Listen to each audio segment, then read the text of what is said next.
11th যখন গেলাম fail হলাম, মানে হ্যাঁ ক্লাসে ফেল। 11th এ ফেল কমপ্লিটলি ফেল। তখন যখন আমি খুব কান্নাকাটি করে বাইরে গেলাম, ওখানে গিয়ে ব্যাপারটা পুরো চেঞ্জ হয়ে গেল। সেটা কারণ হচ্ছে তুমি একটা এমন এনভায়রনমেন্টের মধ্যে রয়েছো যেখানে তুমি it's a new story, it's a new beginning. Nobody knows you, তুমি কে ফেল করেছো, কে পাস করেছো, তোমার মা বাবা তোমায় কি বলে ডাকে, তোমার নেবার্স তোমায় কি জানে, নাথিং। একটা বাচ্চা যে এখানে ফেল করলো, সারা জীবন অ্যাভারেজ স্টুডেন্ট ছিল, ওখানে গিয়ে first সেমিস্টারেই 90 plus.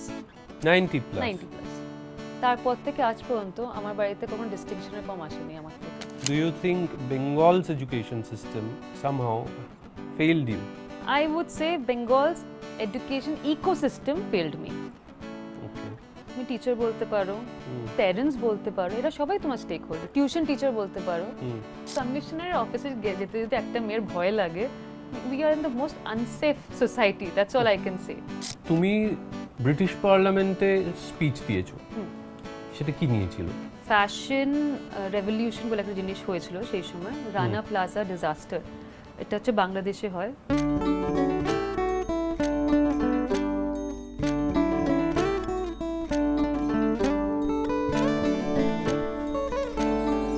Today we have the privilege of introducing one of the youngest and most dynamic CEOs in the country. She is an expert visionary in sustainability and carbon neutrality, turning greener dreams into groundbreaking realities. But not only that, she is also a trailblazer in corporate social responsibility, having impactful change in the entrepreneurial world.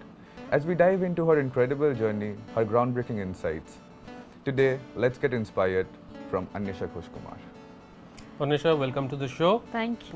To start with, তোমার একদম ছোটবেলাটার থেকেই শুরু করি যদি, প্রচুর প্রশংসার কথা, প্রচুর অ্যাপ্রিসিয়েশনের কথা বললো, যে হাইটটা তুমি অ্যাচিভ করেছো সেটা সত্যি রিমার্কেবল। কিন্তু তুমি কি ছোটবেলা থেকেই এতটা রিমার্কেবল ছিলে, না সেটা গ্র্যাজুয়ালি হয়েছে? একদম নয়, ছোটবেলায় দেখো একটা কন্ডিশনিং এর মধ্যে থাকো। তোমার 5th স্ট্যান্ডার্ডের মধ্যে তোমাকে যেটা বলে দেওয়া হয়, তুমি শান্ত, তুমি দুরন্ত, তুমি বদমাইশ, তুমি পড়াশোনায় ভালো, তুমি পড়াশোনায় খারাপ না, তুমি তার সেই গণ্ডিতে থাকো যতক্ষণ না something happens. For me till class 11 যেটা কলকাতায় পড়াশোনা ছিল, I was an average student, তো কোনো ব্রিলিয়েন্স ছিল, but I was a very artistic student. আমি খুব ক্রিয়েটিভ ইয়েটা আমার অনেক বেশি ছিল। বাট পেন্টিং আমি সবসময় অনেক এগিয়েছিলাম, অনেক award shows and things like that. But পড়াশোনা একাডেমিক যদি দেখো, ভেরি ভেরি অ্যাভারেজ, মানে 45 অ্যাভারেজ। মানে তোমার হয়তো পুয়ার লাগতে পারে, অ্যাভারেজ না হয়তো 45টা হতে পারে। বাট 11th এ যেটা হলো, তোমার আমার 10th এর মার্কসও আই থিঙ্ক সব থেকে বেশি ভালো ছিল, কিছুতে একটা 66। মাই মাদার সেলিব্রেটেড, মানে এরকম অবস্থা। তো তারপরে 11th এ যখন গেলাম ফেল হলাম, মানে হ্যাঁ ক্লাসেই ফেল। 11th এ ফেল, ওকে, কমপ্লিটলি ফেল। ওকে। তো তখন একটা ফেল হয়ে গেলে কি হয় না, আশেপাশে মানে অ্যাটলিস্ট এখানে আমি বলবো একটা মার্কড হয়ে, লেবেলড হয়ে গেলে তুমি, রাইট, তুমি ফেল স্টুডেন্ট। এটা যে কত খারাপ ওটা পরে আসছি, বাট তখন একটা মানে সাইকোলজিক্যালি তুমি ভাবো যে বাবা আমি তো তাহলে আমার কনফিডেন্সটাই চলে গেল, আমি তো কোথাও আর বলতে পারবো না। বাট আমি যে নিজেকে ওইটা থেকে, ওই সিচুয়েশন থেকে বার করার কিছু ছিল না। স্কুলটা যেখানে পড়তাম সেখানে যাই হোক, অ্যানালিসিস তো হচ্ছে না, বিহেভিয়ার একটা, তো সে তো তাও বাচ্চা, যে মানে সে কেন এত ফেল করলো হঠাৎ, অন্য সবেতে এত ভালো। তো তখন আমার একটা ফ্যামিলি ফ্রেন্ড ছিল যেটা বোর্ডিং স্কুলে পড়তো।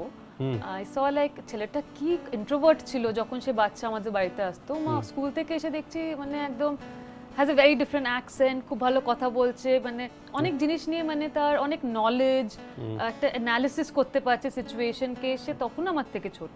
আমি একবার তার স্কুলটা গিয়ে দেখে আসি।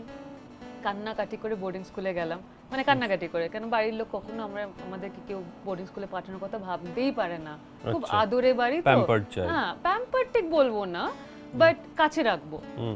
প্যাম্পার্ড নই, কেউ নেই বাড়িতে, বাট কাছে রাখার ব্যাপারটা, physical proximity is very important to show love, right, and I think specifically in a Bengali family. তো যাই হোক, তখন যখন আমি খুব কান্নাকাটি করে বাইরে গেলাম, ওখানে গিয়ে ব্যাপারটা পুরো চেঞ্জ হয়ে গেল। আচ্ছা, বাইরে কোথায় গেলে? এটা গেল Mussoorie, GNFC Shangrila school. Life changed for better for me there. সেটা কারণ হচ্ছে তুমি একটা এমন এনভায়রনমেন্টের মধ্যে রয়েছো যেখানে তুমি it's a new story, it's a new beginning, nobody knows you, তুমি কে ফেল করেছো, কে পাস করেছো, তোমার মা বাবা তোমায় কি বলে ডাকে, তোমার নেবার্স তোমায় কি জানে, nothing. Same student, right? So I was what like what ever 11th এ যাই এজ হয়, র্যাগিং হয়েছিল? ফার্স্টে তো হবে, এটা মজার ব্যাপার, মানে obviously anything in extreme is not good, but so what happened, মানে এনিথিং ইউ ক্যান রিমেম্বার? আমরা যেরকম, আমার প্রথম দিনটা খুব মনে আছে, আমাদের একটা বড় এরকম ডাইনিং হল থাকে, আর বোর্ডিং স্কুল মানে অনেক মিলিটারির মতন, তাই তো, যা খেতে দেবে তাই তোমায় খেতে হবে। এবার আমার একটা প্রবলেম আছে, আমি ল্যাকটোজ ইনটলারেন্ট, তো আমি মিল্ক খাই না, আর ওদের ব্রেকফাস্টে ছিল সিরিয়াল, এই তোমার ওটস মিল আর একটা সিরিয়াল আর কি সব ছিল। এবার ওটা দিয়েছে, এটা আমি খেতে চাইছি না, এবার আমি বলছি, এবার তখনও আমি বুঝিনি বোর্ডিং স্কুলের ব্যাপারটা, আমি হাত তুলে বলছি I will not eat this. আর প্রিফেক্টের কথা তুমি শুনছো না, তুমি না নতুন মেয়ে, ব্যাস গন্ডগোল। তো বললো যে দাঁড়াও, দাঁড়িয়েছে পানিশমেন্ট, হ্যানা ত্যানা, ঠান্ডা কি টানেন Mussoorie, and it was that time I think it was Decemberish, ওরে বাবা, ডিসেম্বর না তোমার নভেম্বরিশ, বলছে এবার ছোট ওখানে। তখন কোথাও মনে হচ্ছিল না যে না বাড়ির লোকের কথা শুনে থাকলেই ভালো হতো? একদম একদম, আমি তো কান্নাকাটি লাগিয়ে দিয়েছি, আমি প্রিন্সিপালের কাছে চলে গেছি, ওই একটা রাউন্ড মেরে সোজা I ran to the principal. My principal was a extraordinary woman, she was like a iron lady বলতে পারো, মিসেস সাহানি। তো তার কাছে গিয়ে দেখলাম একে যদি কান্নাকাটি করে শুনবে না, তো একে বললাম যে ma'am your school is amazing but I am very bad and I do not fit in here, আর মা বাবাকে ফোন করে বাড়ি পাঠাও। তো বলছে যে, তো আমাকে তো সে বললো যে তোমায় কে বলেছে ইউ আর ভেরি ব্যাড, বললাম যে না তোমার স্টুডেন্টসরা খুব ডিসিপ্লিন, আমি তো নই, আমায় পাঠাও। বলছে ডিসিপ্লিন অত দরকার নেই, তুমি তোমার মতন করে থাকো, অথেন্টিসিটি ইজ দ্য কি। ওকে, অথেন্টিসিটি ইজ দ্য কি, অথেন্টিসিটি ইজ দ্য কি, ইউ বি ইউ। এইটা তো আমি অত বছর শুনিনি, কেন সবাই তো বলছে তুমি পাশের বাড়ির মেয়েটার মতন হও, স্কুলে যে ফার্স্ট আছে তার মতন হও। Right, this was the first day somebody saying authenticity is the key. What does even that mean? Like who am I? Do I even know myself? তো তখন আমি বললাম যে আমি তো এরকম ভাবে খাই না। বলছে কেন খাও না? পুরো কথাটা সে বুঝলো, সে অ্যানালাইজ করলো যে আমার এই প্লেটে কি খারাপ লাগছিল। আচ্ছা আমি ল্যাকটোজ ইনটলারেন্ট, সেটা কি তুমি তোমার প্রিফেক্টকে বলেছো? না উঠে বলেছে আমি খাবো না। আচ্ছা উঠে বলেছে আমি খাবো না। So how will she know that it's a medical issue? সেও তো বাচ্চা। When you are saying আমি মিল্ক খাই না, ও ভাবছে তোমার পছন্দ নয়। তুমি যদি বলো আমার একটা মেডিকেল কন্ডিশন আছে, সে তোমায় ছেড়ে দেবে। Learn that communication. Okay. So authenticity and communication. Learn effective communication. তো যাই হোক, তারপর মা বাবা একবার বালিও এসে গেছিলাম।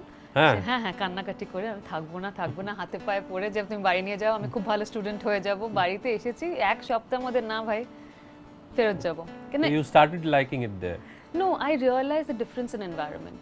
Not that I was liking it there. Okay. First week তুমি বোঝো না সাডেনলি এটা দেখো একটা মানে খোলা পৃথিবী, ডেস কলেজরা, তুমি বাঙ্কও করতে পারছো, মেট্রো যেতে পারছো, চারটে ছেলে মেয়েকে দেখতে পাচ্ছো। ওখানে তুমি একটা প্রেমাইসেসের ভেতরে তার রুলস রেগুলেশনস অনেক থাকে। But when I came back that 1 week after crying, বাবা খুব ইমোশনাল। তো বাবা বললো যে বাবা মাকে শেখালো যে না হবে না, পুরো শাহরুখ খানের মতন ট্রেন ধরে এসে তুলে আমায় নিয়ে চলে এলো। এসে আমি বুঝলাম যে এই এনভায়রনমেন্টের প্রবলেমটা হচ্ছে সবার একটা লেবেল হয়ে গেছে। We are all labelled, and once you are labelled it's very difficult to break it. You can't prove your self anybody. Right. It needs age to realize you don't need to prove anything to anybody. It takes a lot of confidence and lot of individual success to understand that. তোমার কাছে আমার সাকসেসটা কি, সেটা তোমার definition, আমার কাছে আমার সাকসেসটা কি আমার definition. So until unless you get those achievements you don't know who you are. সেখানে তখন তুমি এটাই ভাবছো যে যেটা মা বাবা বলছে আমি সেটাই, and also you give up hope. হ্যাঁ, তুমি একটা লোককে বলেই যাও যে এ পড়াশোনা খারাপ নেই, দেখ প্রিয়া কি করছে, মনিকা কি করছে, ABCD কি করছে, তো ওদেরই করতে দাও, আমার দ্বারা হবে না। But that's something I realize, because ওখানে সাহানির ওই দুটো কথা, authenticity is the key, she did not scold, she did not, she explained to me so nicely, but yet she did what I wanted her to do. She called my father. Okay. Yeah, she did. And then anyways I went back, and no looking back, she same student, when I look back I always say like, wow, that's incredible, and I have learned so much about psychology through myself. যে একটা বাচ্চা যে এখানে fail করলো, সারা জীবন average student ছিল, ওখানে গিয়ে first সেমিস্টারেই 90+। তারপর থেকে আজ পর্যন্ত আমার বাড়িতে কখনো ডিস্টিংশনের কম আসেনি আমার থেকে। Wow. কখনোই আসেনি। And you know why? Because then I enjoyed studying what I was studying. এর আগে তো তোমার মুখস্থ বিদ্যা হয়ে যাচ্ছে না, মা বাবা বলছে তোমাকে ওই 90 আনতেই হবে। আর তুমি যদি দেখো পড়াশুনোর, আমি এখন জানি না obviously, I don't have kids so I don't know the school system yet, but আমি যা শুনছি যে এখন অনেকটা চেঞ্জ হয়েছে। বাট আমাদের সময়টা যদি মনে করে দেখো পুরোটাই মুখস্থ বিদ্যা, there is no analysis. Exactly. ওই রাট্টা মারনা is very important. So do you think Bengal's education system somehow failed you? I would say Bengal's education ecosystem failed me. Okay. তুমি টিচার বলতে পারো, প্যারেন্টস বলতে পারো, এরা সবাই তোমার স্টেক হোল্ডার, টিউশন টিচার বলতে পারো। এখন ওপেনলি আমি বলতেই পারি এগুলো, তখন হয়তো কেউ সাহস হতো না কারোর বলার। কোনো টিচার ছিল না, আমি এখনো এই গল্পগুলো শুনি যে তোমাকে তোমার মাকে বলবেন যে এক্সট্রা টিউশনের জন্য আমার বাড়িতে আসো। তুমি স্কুল করছো 1:30, 2টো, 3টে অবধি, তারপরে ঘুমাচ্ছ হয়তো আধ ঘন্টা 1 ঘন্টা অ্যাট অল, তাও এখন ট্রাভেল নিয়ে বাচ্চারা সেটাও করছে না, তারপরে টিউশন চলে যাচ্ছ। তোমার নিজের গ্রোথটা কোথায়? আর যেই পড়াশোনাটা তোমার ভালো লাগছে না স্কুলে করতে, সেটা সেই সেম টিচারটা যার সাথে তোমার কোনো র্যাপো নেই পড়াচ্ছে আবার 1 ঘন্টা বাদে। So I don't even think teachers' efficiency that time, and I'm not taking away from the fact that I was an average student. I'm saying that openly. But I was a student. I'm still a child. It's up to you. It's your responsibility. And I was dyslexic. Oh, you were dyslexic. Highly dyslexic. I mean, I couldn't know. How is it different? Like, to tomar ekhane West Bengal when you were studying versus when you were studying in Uttarakhand, ekhane you were an average student. Okhaner educational ecosystem, how was it different from West Bengal's ecosystem? I don't necessarily think it's Uttarakhand education system. I would say it's a boarding school environment. Right. Actor. সব boarding school কি same? I don't no, and I am sure it's not. But at least আমার school, আর আমি অনেক জানি যারা তোমার দুন স্কুলে পড়েছে বা মুসুরিতে অনেক স্কুলেই পড়েছে, ওখানে একটা ওই শিডিউলটার মধ্যে তুমি পড়াশুনো করছো 35% of the time, and there's a huge time when you're doing many other things, including reading a storybook. Okay. And you're being encouraged to do that and analyze it, and teachers are sitting around and discussing the book. আমি অনেক বড়দের বই পড়তাম সেই সময়, Sydney Sheldon, আর আমার মনে আছে আমার বই পড়তে এত ভালো লাগতো, আমি যখন আইএসসির আগে, মানে 12th আইএসসি তো, আইএসসির আগে সামনে থাকতো পিগমেলিয়ন, যেটা আমাদের তখন পড়া, ভেতরে থাকতো Sydney Sheldon, because I want to finish that book. And আমার টিচার জিজ্ঞাসা করতো তুমি এই বইটাই পড়ছো, ওখানে গিয়ে লিখে দিয়ে আসবে। And then she would to sit with me and we to discuss character from my novel. See এখন when I see, that's such a smart thing to do. Right. She's asking me questions. I am trying to, and আমাকে কিন্তু অন্য view দিচ্ছে। She's playing the devil's advocate. কেন, why do you like that character more? বটটা তো এটা করছে, বউটা তো এটা, মানে you know. Yeah, exploring characters. Correct. Making you analyze more. Yeah, the world that you're not sure. যেটা তুমি যখন কলকাতায় পড়ছো বা বেঙ্গল বলবো না, ডে স্কলার হিসেবে পড়ছো, আমি যেহেতু বেঙ্গলে পড়েছিলাম আমি বলবো বেঙ্গল, আর বেঙ্গলিদের মানে অ্যাটলিস্ট আমার আশেপাশে আমার সোসাইটিতে আমি যা দেখেছি, ওই কম্প্যারিজনটা খুব বেশি, শুধু মা বাবার থেকে নয়, টিচার্সদের থেকে। There is this thing of like যারা 90 পাচ্ছে তারা সামনে বসবে। হ্যাঁ, সোসাইটিরই একটা পয়েন্ট অফ ভিউ আছে। অ্যাবসলিউটলি। বদমাইশিতে অন্য ব্যাপার, তুমি দুষ্টুমি করলে তুমি পপুলার চাইল্ড, বাট একাডেমিক্সে তোমাকে ওরা রাইট অফ করে দিচ্ছে। আর এত বড় স্কুলে আমি পড়ে ওরা জানতে পারলো না আমার ডিসলেক্সিয়া আছে, সেটা আমি 10th-এ গিয়ে 11th-এ গিয়ে জানলাম, বিকজ আমি ভাবো তোমার 9 উল্টো লিখছি। আজও আমি যখন 9 লিখি তখন I am now conscious of course. Right. কত মার খেয়েছি বাংলা টিচারের কাছে কান্না স্পেলিংটা নিয়ে, এত মার খেয়েছি এখনো মনে আছে, কান্নায় 9 থাকে, তাই তো, ওইটা আমি লিখতে পারতাম না, because it's too many things যেটা যুক্ত আছে। আচ্ছা। So then I used to get scolded and I used to be thrown out of class. সো সেই মানুষটা তোমার একটা বাচ্চা, you know, what's the encouragement, so that kind of thing, and then তোমাকে তো চয়েসও নেই, রাইট। তুমি যে 4টে জায়গায় পড়বে তোমাকে ওই 3টেই হতে হবে, তাই তো, অ্যাটলিস্ট সেই সময় 3টেই হতে পারতে তুমি, ডক্টর, ইঞ্জিনিয়ার আর লয়ার, মোটামুটি ওই সবের মধ্যেই তোমায় থাকতে হবে। এনিথিং মোর দ্যান দ্যাট, বাজে স্টুডেন্ট মানে ইংলিশ অনার্স পড়ো গিয়ে, which is a shame. English honors is a very tough subject to crack, লোকে বোঝে না ওটা, মানে তুমি খুব তোমাকে নিজেকে একটা ফিলসফার হতে হবে ইন হার্ট, সেটা বোঝে না। সো এনিওয়েজ আমি বলবো যে Bengal, I hope the education system has changed, and I hope that there is more exposure to students beyond academics. Lot of organizations are there যেখানে students should be part of it. different clubs and all, send them in exchange programs across, let them have the exposure, and let every student have that exposure. আমি একখানা এরকম south ইন্ডিয়াতে I know about the school, I don't know if you have visited, where চিলড্রেনদেরকে ওরা এমনভাবে train করে from a very young age that with their eyes closed they can sense what the colour is. Oh, really? Yeah, this is it's called Heartfulness. Right. Heartfulness Foundation এর স্কুলের নামটা আমি ঠিক ভুলে যাচ্ছি। Okay. Heartfulness Foundation. I know about them. Actually, I've met these students, and you know, all of you will be very interested to know this. ওইখানে স্টুডেন্টদেরকে ওই ক্যাপাবিলিটিতে ওরকম ভাবে ট্রেন করা হচ্ছে, বাস ওর বাচ্চাগুলো আসবে এসে কাজ প্লেইং ক্লাসগুলো উল্টো করে দেবে, ঠিক আছে, তোমার বা টাকাও দিতে পারে, তোমাকে ব্লাইন্ড ফোল্ড করে দিলে ও ছুঁয়ে বলে দেবে সামনে কি আছে। হ্যাঁ, and it's not magic. You, I, all of us could see things through our senses, যেটা আমরা শিখিনি, আমরা জানিই না। কলেজের পর you went abroad. Yeah. How did that happen? So that happened ব্যাঙ্গালোরে। again এইসব করতে করতে NEN বলে একটা অর্গানাইজেশন, তার সাথে কাজ করা শুরু করলো। একটা এক্সচেঞ্জ প্রোগ্রামে আমাকে কোবে ইউনিভার্সিটি পাঠানো হলো। কোবে ইউনিভার্সিটি, আচ্ছা, হ্যাঁ, ওসাকায়। তো সেটা কি এক্সচেঞ্জ প্রোগ্রাম ছিল? সেটা ছিল economics and cultural exchange program. So you were representing the country in Panasonic scholarship ছিল একটা ছোট।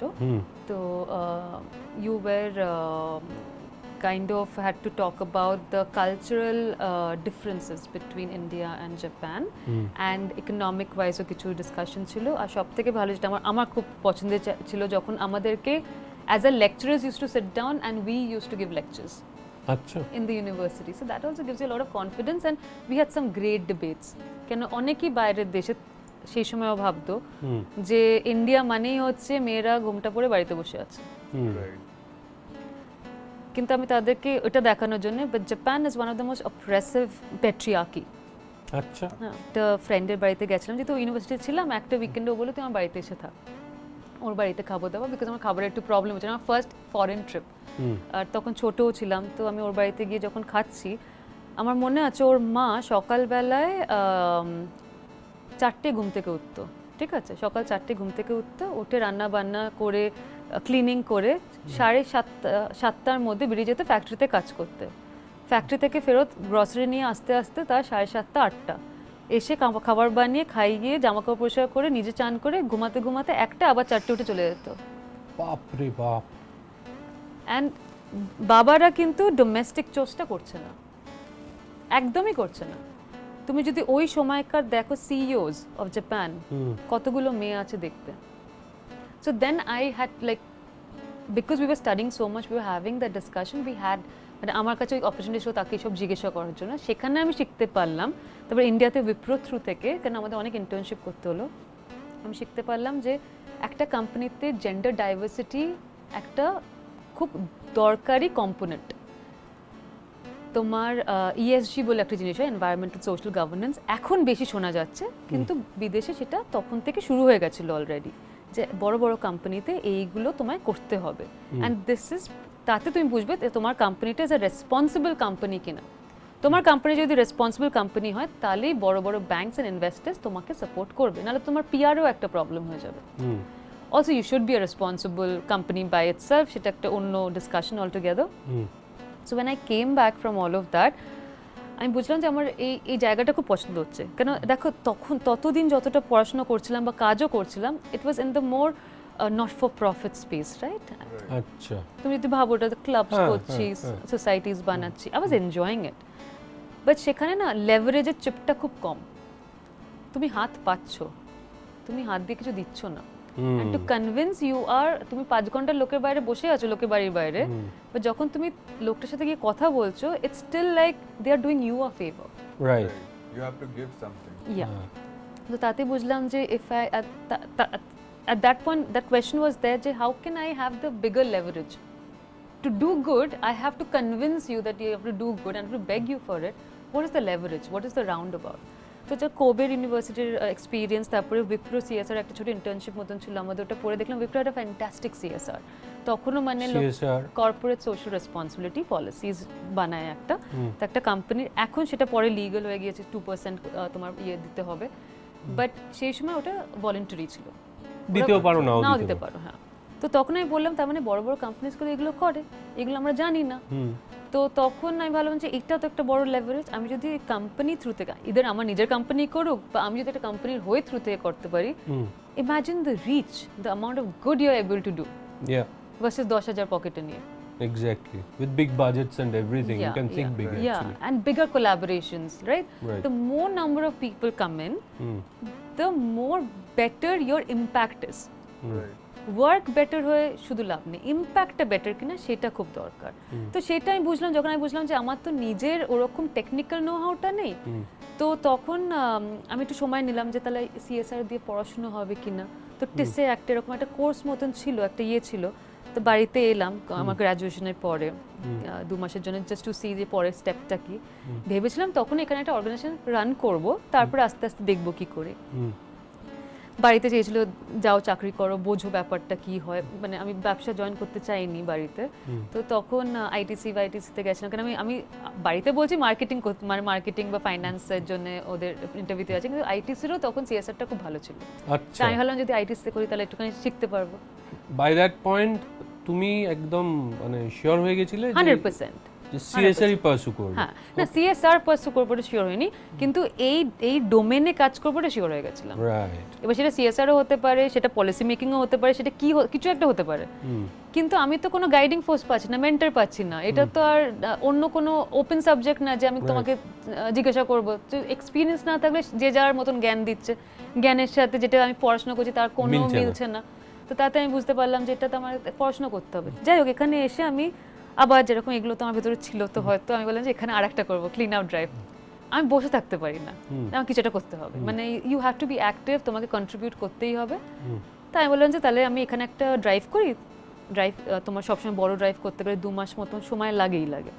তুমি লোকজন নিয়ে কালকেও নেমে যেতে পারো, বাট ভালো করে করতে গেলে তাই তোমার সময় লাগে। তো সেই সময় ভাবলাম যে ঠিক আছে তাহলে একটা ভালো করে ইয়েতে করবো, স্প্ল্যানেডের মোড়ে করবো, 7 পয়েন্ট ক্রসিং। 7 পয়েন্ট তো ওটা 5.7 পয়েন্ট ক্রসিং, হ্যাঁ তাই হবে। 1 2 3 7 পয়েন্ট 4 5 আচ্ছা না, আই থিংক 5 পয়েন্ট ধর্মতলা, আচ্ছা হ্যাঁ 7 পয়েন্ট কারেক্ট। তো আমি ভাবলাম যে ওখানটাতে করবো। তো এবার তার জন্য পারমিশন হবে। তো আমি ভাবলাম এটা তো 2 মাস সময় লাগবে, এটার সাথে সাথে I will start seeing Wipro, মানে সিএসআর হেডকে ওদের ব্যাপারটা পড়া, ওরা কি করে এটা হচ্ছে। তো কোনো এনজিও তুমি শুরু করেছিলে? হ্যাঁ, একটা এনজিও শুরু করেছিলাম এখানে এসে। তো সেই এনজিওটার নাম ছিল উই, মানে সবাই আমরা, হ্যাঁ সো উই। তো we, you are very good at names. তো এবার সেটাও প্রবলেম। এবার গেছি ওখানে উই, যেখানে তোমার রেজিস্ট্রেশন করে না, ওখানে আমি নিজেই গেছি। কেন অনেক দেখলাম একে ওকে জেঠুকে বাবাকে সবাইকে জিজ্ঞাসা করছি। দেখো সবারই ফ্যামিলিতে আজকাল কানেকশনস থাকে, আমরা যদি কানেকশনে এইগুলো হয়ে যায় বাকি কাজটা আমি করে নেবো। কানেকশনের বড় প্রবলেম। আমি সবাইকে বলতে চেষ্টা করব, যারা ইয়াং আছো, যাদের বাড়িতে কানেকশন আছে, কানেকশন ইউজ করবে না। নিজে কানেকশনটা নিজে হও। when you become a connector, the leverage you will have in life, none of this will give you. কেন এখন তোমার ইগোটা থাকা উচিত নয়। কোথায় যাব, সবার কাছে যাও, uncle uncle uncle, aunty aunty aunty, কাজটা আদায় করে নিতে পারবে। যখন তুমি 40-50 প্লাস তখন আর পারবে না। তো তখন তুমি নিজে একটা কানেকশন, যাকে ফোন করে এমনি তোমার কথা শুনবে। সো দ্যাট হ্যাভ লার্নড নাও। তো সেই সময় আমি ভাবলাম, অনেক বলেছি, একে বলেছি, যাকেই দেখতাম জানি এর একটু পুলিশের কানেকশন আছে, যদি একটু কমিশনের সাথে, কেন এটা তো বড় ক্রসিং, তো এত তাড়াতাড়ি ট্রাফিক কন্ট্রোল দেয় না। একটা কোইন্সিডেন্টলি একটা হলো যে আমাকে অ্যাপয়েন্টমেন্টটা কেউ জোগাড় করে দিচ্ছে না কমিশনের সাথে, কলকাতা পুলিশ কমিশনারের সাথে। তাই আমি বললাম যে এসব হবে না, আমি কল সেন্টার খুঁজে পেয়েছি, কলকাতা পুলিশের কল সেন্টার। তো তাকেই ফোন করেছেন, তাকে বললাম যে এরকম স্যার এরকম আছে, বললাম, তাকে বোঝালাম ব্যাপারটা। সে বললাম আমি কিছু বুঝতে পারছি না, তুমি আসো এসে অ্যাডিশনাল কমিশনারের সাথে দেখা করো, আমি তোমার করে দিচ্ছি। সে আমার জানে না, আমি তাকে চিনি না। সে বুঝতে পারছে আমি ফোনটা রাখবো না, আমি সে প্লিজ প্লিজ। এবার সেই স্যার থেকে আঙ্কেল হয়ে গেছে যে আঙ্কেল প্লিজ আমাকে এটা করতেই হবে, আমি কিছুদিনের জন্য এসেছি। এবার সে বলছে যে ঠিক আছে তাহলে তুমি কালকে এই সময় অ্যাডিশনাল কমিশনার থাকে, তুমি আসো, আমি তোমাকে, ওর একটা কফির ব্রেক থাকে যখন লোকেদের মাঝখানে, ওর থাকে না, আমি বলবো কিন্তু তুমি বলো তুমি স্টুডেন্ট, তাহলে দেখা করবে। তুমি যদি বলো আমি এটা করবো সেটা করবো, আজকাল সব কিছু পলিটিক্যাল হয়ে গেছে। আমি যদি এখন এটা ক্লিন আপও করতে যাই, লোকে পলিটিক্সটা ভাববে যে তুমি এটা কেন করছো। লোকে তো তোমার ইন্টেনশনটা ভাববে। সে একটা যে আমাকে আজও তার মুখ চিনি না, সে আমাকে ফোনে অ্যাডভাইস, তুমি কিন্তু বলো তুমি স্টুডেন্ট, হ্যাঁ তুমি পলিটিক্যাল বলে কিন্তু তোমার দেবে না এন্ট্রি। আনলাম ঠিক আছে তাই করবো আঙ্কেল। তো গেলাম, গিয়ে ফার্স্ট টাইম ঢুকছি, বাড়িতে কাউকে বলিনি, কেন আবার তো জ্ঞান, ঠিক আছে একা একা মেয়ে ওখানে যাচ্ছ, একটা কমিশনারের অফিসে যেতে যেতে একটা মেয়ের ভয় লাগে, we are in the most unsafe society, that's all I can say. তো যাই হোক গেছি, এবার যেনকে আমি ওখানে যাচ্ছি সেনকে সকালে আই ফাউন্ড আউট যে CSR এর উপর একটা মাস্টার্স এখন শুরু হয়ে গেছে ইউরোপিয়ান কলেজে। আচ্ছা, দুটো একসাথে চেক করছি, আমি সেটাই সেনকে কোইন্সিডেন্টলি সেনকেই পেয়েছি। তো এবার আমি যখন গেলাম অ্যাডিশনাল পুলিশ কমিশনারের কাছে, ওনার নামটা আমার মানে Varghese, I know sir Varghese ছিলেন, ফার্স্ট নামটা মনে পড়ছে না, মানে thank you to him, my life has even become better, his advice. তো গেলাম তার কাছে, তো সে তো এনার সঙ্গে এখনো যোগাযোগ আছে তোমার? না, আমি তাকে খুঁজেই পাচ্ছি না যে তার সাথে গিয়ে একটু দেখা করে নকশা করে তাকে থ্যাংক ইউ বলবো। We might help. Yeah, I hope that he's hearing this, he's listening this, and if you are, please get in touch with them. I would love to have your number. I would want to come and meet you in person to say thank you so much, sir, for changing my life with that one advice. And the advice he gave me is, যখন দেখা করলাম সে বুঝলো ব্যাপারটা, তারপর কথা বলতে বলতে আমি আবার মিথ্যে কথা বেশিক্ষণ বলতে পারিনি, স্টুডেন্ট তা আমার মুখ দিয়ে বেরিয়ে গেছে যে আমি সবাই পড়াশোনা করে এসেছি। তো ফার্স্ট কোয়েশ্চেন, তুমি কলকাতা ফেরত এসেছো কেন? সে কিন্তু তোমার তা বললাম যে না, আমার এগুলো করতে হয়, আমি নিজের সিটিতেই না করি, অন্য সিটিতে করে আমার ওই প্রাইডটা আসবে না। বলছে প্রাইড টাইডটা তো ঠিক আছে, আর কাজ করাটাও ঠিক আছে, এই কাজগুলো তুমি 4 বার করবে ক্যাম্পেইন, তুমি একটা বছর কতগুলো তুমি ক্লিন আপ ড্রাইভ করবে, 4টে করতে পারো এভরি কোয়ার্টার, ঠিক আছে? তাতে তুমি কি তোমার মনে হচ্ছে কলকাতার পপুলেশনের মেন্টালিটি চেঞ্জ করতে পারবে? তুমি যেটা করতে চাইছো সেটা খুবই ভালো কথা, পিআর হবে। তুমি যদি একটু বড় হয়ে যাও, তোমার ক্যাম্পেইনটা যে কোনো একটা পলিটিক্যাল যে তখন স্ট্রং থাকবে, সে বলবে আরে আমি তো সাপোর্ট করেছিলাম বলে সে বড় হয়েছে, না তুমি তাতে কিছু শিখতে পারবে না, তুমি অ্যাকচুয়ালি চেঞ্জটা করতে পারবে। তোমার মধ্যে ওইটা আছে যে যেটা সত্যি করে করতে চাই, তুমি আরও পড়াশোনা করো। তো আমি না অ্যাকচুয়ালি স্যার সকালে এটা দেখেছিলাম, বলছে তুমি আমায় প্রমিস করো তুমি ওটাতে অ্যাপ্লাই করবে, আমি তোমায় প্রমিস করছি আমি তোমাকে কমিশনার থেকে পারমিশন এনে দেবো। Wow. And he gave me that confidence ওই একটা গল্পতে। আনলাম যে ঠিক আছে, আমাকে অ্যাকচুয়ালি ওটা অ্যাপ্লিকেশন করিয়ে তাকে দেখাতে হয়েছে যে আমি অ্যাপ্লিকেশন করেছি স্যার। আর আমি একবার বলিনি আমার বাবা জেঠুকে আমি কোন ফ্যামিলিতে, কিছু না। He knows me as Anwesha Ghosh, একটা বাচ্চা মেয়ে যে এটা করতে চেয়েছে। So you have such great people, if you can connect with them, তার কিন্তু তোমার থেকে কিছু চাই না, সে তোমার লাইফটা চেঞ্জ করলো, সে কি কিছু পেলো এটা থেকে? যে from your stories, according to you, what is the difference between working towards something and having impact on something? Working towards something হচ্ছে you have a goal. For example, I'll give the podcast. Okay, I want 1 million subscribers. That's your goal. You're working towards that with your performance marketing, getting good guests, whatever, your technical know-how. Having impact is 1 million টা আসুক কি না আসুক, যে কথাটা বলছি যা শোনার কথা সে যেন শুনতে পায়। Right. For me that would be two very different things. আমি তো দেখলাম যে CSR টা আমার পড়তেই হবে, এটা বুঝে গেলাম। তা ভ্যানিটি তো একটা ব্যাপার হয়, তাই আমি বললাম যে দেখো দুটো কলেজ আমার ভালো লেগেছে, একটা হচ্ছে তোমার স্কটল্যান্ডে Queen's, I think Queen's Belfast ওর কিছু একটা ছিল, আমার মনে পড়ছে না এখন, কিন্তু ওখানে যদি আমি পাই সোজা ইউনাইটেড নেশনসে ইন্টার্নশিপ করা যায়। আচ্ছা, রাইট আফটার দ্য থিং। ওকে, তো তারা তো ওটার জন্যই বলছিল যে তুমি ইউএন এ সোজা যদি কাজ করতে পারো, নিজেকে প্রুফ করতে পারো, তো একটা it is a great place to work. Virat achievement. হ্যাঁ, ওদের জন্য কিন্তু নামটা বড় অ্যাচিভমেন্ট। কি করবো, আমি কপিও করতে ওখানে বসে বসে কপি পেস্ট করছি, তাহলে আমার কি কোনো ইম্প্যাক্ট হলো? এটাই একটা বড়, কি কাজ করছিস তাতে কোনো ব্যাপার নয়, ঠিক আছে। কিন্তু আমি যখন ইউনিভার্সিটি দেখছিলাম, ইউনিভার্সিটি অফ ইয়র্কে যে CSR পড়াতেন তিনি ছিলেন chief adviser of sustainability vice president BMW। আচ্ছা, তো সে পড়াশোনা করাচ্ছে, এবার সে যে পড়াচ্ছে out of passion. Say SDG যেগুলো সাস্টেইনেবল ডেভেলপমেন্ট গোলস যারা লিখেছে তাদের একজন।